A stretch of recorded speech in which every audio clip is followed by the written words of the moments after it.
Pierre Lessard propose un rendez-vous pour apporter un éclairage sur des situations de vie concrètes.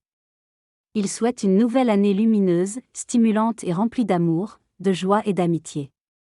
Il invite les participants à poser des questions courtes pour pouvoir y répondre.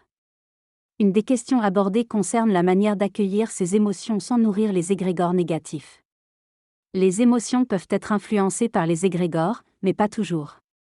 Les égrégores sont des masses d'énergie créées par les émanations des individus. Par exemple, si beaucoup de personnes vivent dans la peur, cela crée un égrégore de peur qui influence les comportements et les états émotionnels. Il faut donc se libérer de ces égrégores. Les émotions comme la colère peuvent être générées par des facteurs externes, mais leurs effets sont sur la personne elle-même. La colère diminue la fréquence vibratoire de la personne et ne change rien à la situation. Il est donc important de trouver comment ne pas nourrir ces émotions négatives et prendre conscience de comment on peut contribuer à changer les choses dans des états de bienveillance et d'amour. Les émotions que nous ressentons ne sont pas toutes associées à des égrégores, mais certaines le sont. Il est important de reconnaître nos émotions et de les exprimer. Par exemple, la colère que nous ressentons face à certaines situations peut être liée à des colères récurrentes profondes en nous, ou à des éléments de nous-mêmes qui nous mettent en colère. Il est important de comprendre ces émotions et de trouver des moyens de les gérer et de contribuer à des changements positifs. Le rayon violet et la flamme violette sont en réalité la même chose, ils représentent l'expression de la lumière à sa plus haute fréquence. Pour invoquer cette énergie, il est important d'être en contact avec soi-même, de demander intérieurement que cette lumière circule librement en nous, ce qui favorisera une élévation de notre fréquence vibratoire. La flamme violette est invoquée pour favoriser une élévation de fréquence et ainsi favoriser la guérison et le bien-être. L'invocation se fait par une intention claire et une visualisation de la lumière violette circulant à l'intérieur de soi. Cependant, il est important que cette intention soit en harmonie avec nos choix intérieurs et notre disposition au changement. Il ne s'agit pas d'attendre que la flamme violette agisse pour nous, mais de demander un accompagnement dans notre propre transformation. Concernant le corps, l'âme et l'esprit, il s'agit de notions complexes et souvent discutées en spiritualité. Il n'existe pas une définition universelle, mais il est possible de les percevoir comme différents aspects de notre être. Le lâcher-prise et l'ouverture du cœur peuvent être accompagnés de sensations de libération et de connexion profonde. La dualité et la séparation font partie de notre état d'être incarné, mais en réalité, notre âme et notre esprit sont une manifestation de la lumière universelle. L'âme est associée à l'amour et guide notre manifestation amoureuse, tandis que l'esprit nous met en contact avec la connaissance subtile et nous oriente vers l'unité. Notre corps est le véhicule conscient et amoureux à travers lequel nous nous manifestons sur Terre. Il émet des vibrations subtiles et est associé à l'amour, la conscience et l'énergie de vie. Les peurs font partie de nous et peuvent servir de messages importants. Au lieu de les lâcher, il est préférable de comprendre ce qu'elles essaient de nous dire. Les blessures émotionnelles peuvent générer des peurs, mais il est important de reconnaître leur origine et de les guérir plutôt que de simplement les supprimer.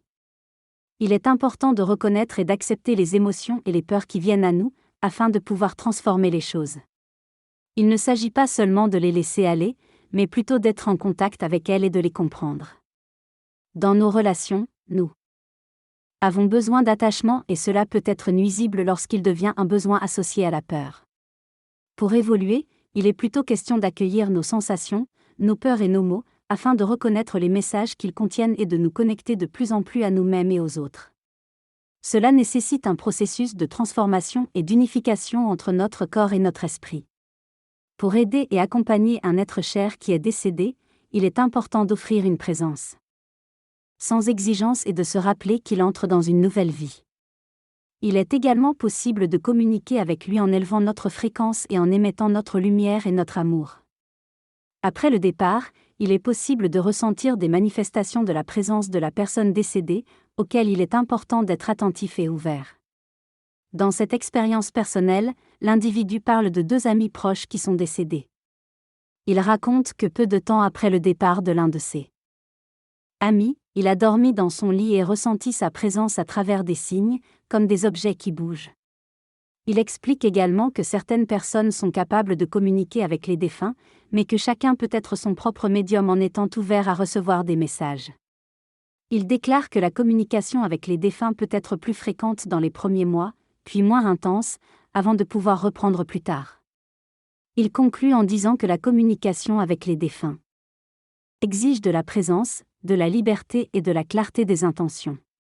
Dans une question à propos d'une situation d'attente et de frustration qu'il vit actuellement, il se demande pourquoi il est confronté à une situation similaire à celui qu'il a déjà vécu, et comment changer de perspective.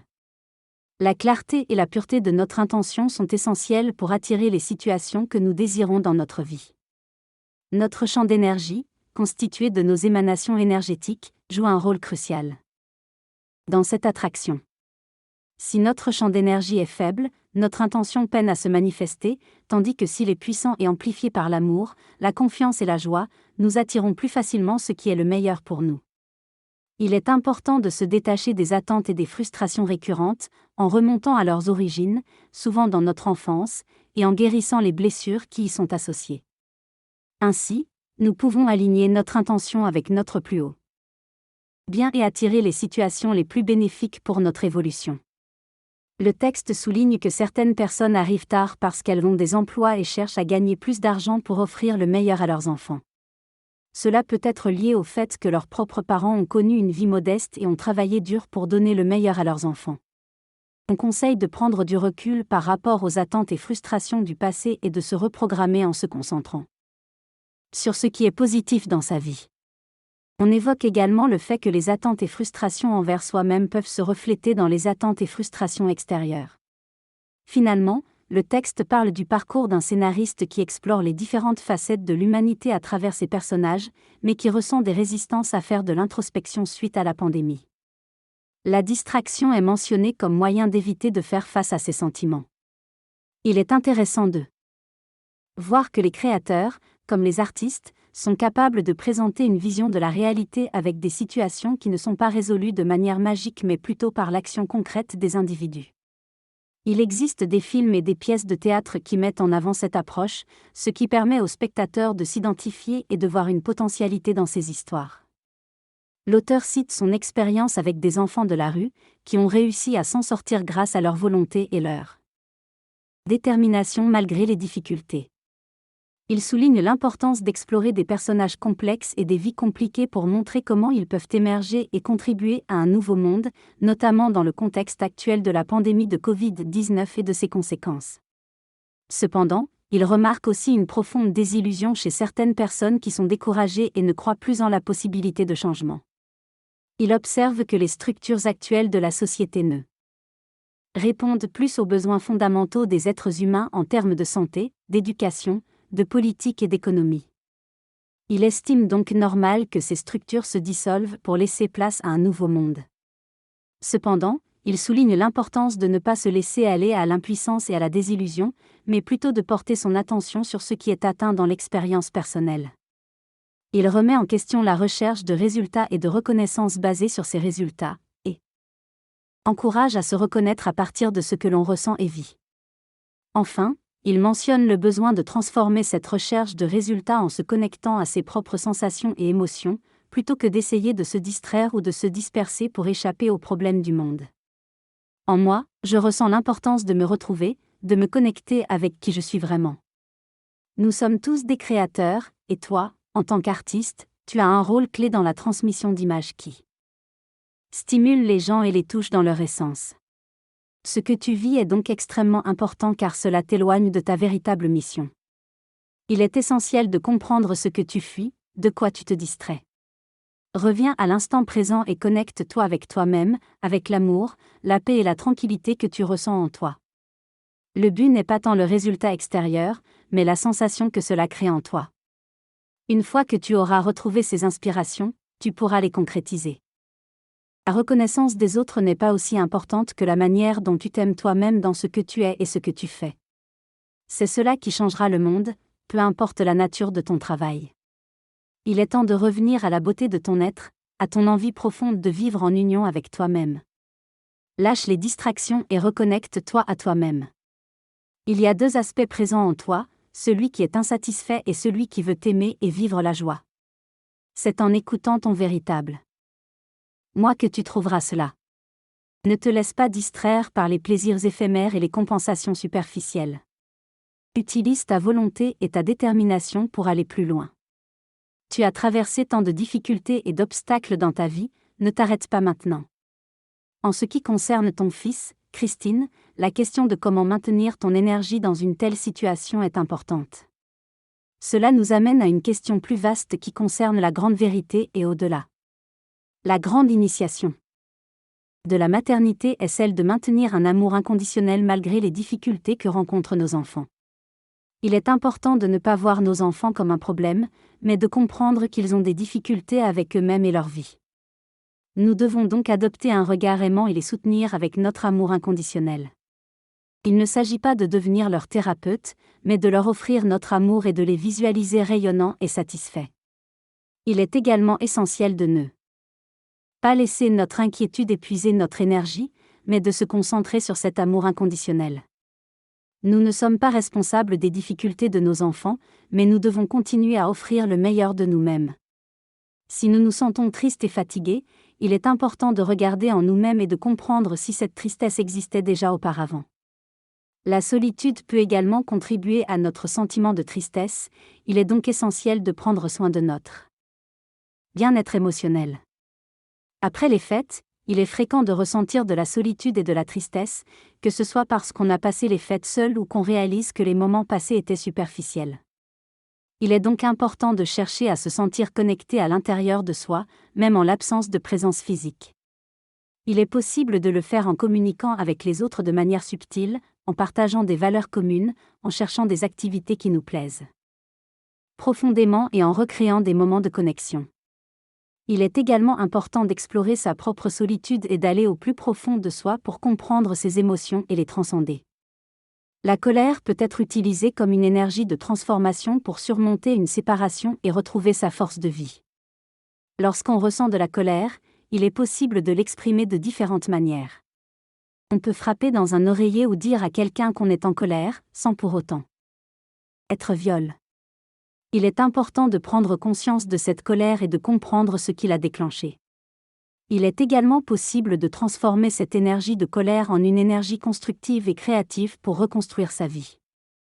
Lorsqu'on est en paix et qu'on émane la lumière, on impacte positivement les personnes autour de nous, contribuant ainsi à pacifier l'esprit collectif de l'humanité. La peur de ne pas être à la hauteur peut conduire à la procrastination. Il est important de se demander à quoi ou à qui on cherche à être à la hauteur et de remettre en question l'idée de perfection. Se fixer des objectifs réalistes et s'accepter tel que l'on est peut aider à transcender cette peur. Il est essentiel d'exprimer ce qui importe à sa manière, car chacun attire les personnes qui sont réceptives à son message. Il ne faut pas se soucier des attentes des autres, mais être soi-même et transmettre ce que l'on est. Les attentes des autres sont liées à leurs propres besoins et recherches, et ils trouveront les personnes qui répondent le mieux à leurs besoins. Pour retrouver de l'énergie au quotidien, il est important de se questionner sur ce qui pèse sur soi et d'adopter une alimentation équilibrée. Il est conseillé de faire le processus d'équilibre énergétique, de se reposer et de méditer. Il ne faut pas essayer de tout suivre et pratiquer toutes les activités proposées, mais plutôt choisir celles qui font sens pour soi et avancer progressivement. Lors de la séance de méditation énergétique quotidienne, il est conseillé de prendre 10 à 15 minutes pour méditer et laisser passer les pensées. Les pratiques proposées peuvent être intégrées dans la vie quotidienne selon ce qui résonne avec chacun. Il est important de suivre son propre rythme et de ne pas essayer de tout faire en même temps. Si besoin, il est possible d'obtenir de l'aide pour choisir les pratiques adaptées à sa situation.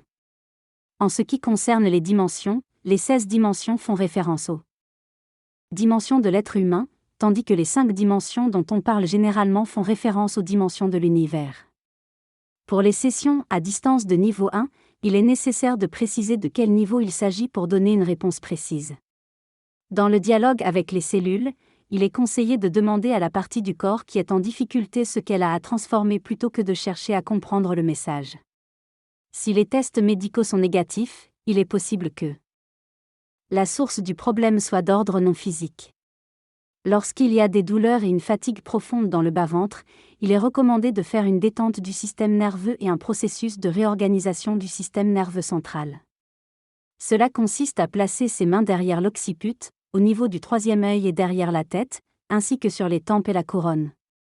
Ces exercices doivent être faits régulièrement pour élever son rythme vibratoire et favoriser une meilleure compréhension des messages du corps.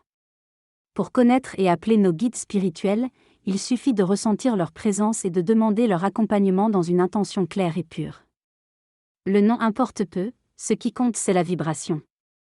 En cas d'incertitude devant un mur, il est conseillé de se connecter à son âme en s'intériorisant, en se détendant et en imaginant prendre une direction. Dans ce choix, vous êtes invité à vous connecter à vos sensations. En visualisant et en écoutant les images et les sons, vous pouvez ressentir quelque chose au niveau de votre poitrine.